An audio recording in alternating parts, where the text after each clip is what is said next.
বেগম জিয়ার স্বাস্থ্য স্থিতিশীল। লন্ডন ক্লিনিক থেকে ছাড়া পাচ্ছেন 18 দিন পর, জানালেন ব্যক্তিগত চিকিৎসক। শুক্রবার রাতে যাচ্ছেন ছেলে তারেক রহমানের বাসায়।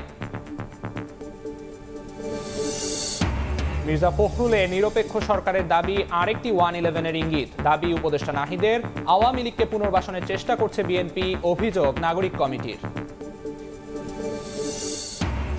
শেখ হাসিনার আমলে সব ভোট ছিল ভুয়া, দুর্নীতি অর্থ পাচারে ভেঙে পড়ে রাষ্ট্র ব্যবস্থা, দাভোসে প্রধান উপদেষ্টা। জুলাই চার্টারের ভিত্তিতে ঠিক হবে নির্বাচন সহ কর্মপন্থা। বাংলাদেশ থেকে বর্জ্য রফতানি হচ্ছে বিভিন্ন দেশে। বিশ্ববাজার ধরতে পৃষ্ঠপোষকতা চান উদ্যোক্তারা। অর্থনীতিতে ভূমিকা রাখতে নীতিমালার সঠিক বাস্তবায়নের তাগিদ। এবং জন্মসূত্রে নাগরিকত্ব বাতিলে ট্রাম্পের নির্বাহী আদেশকে অসাংবিধানিক আখ্যা।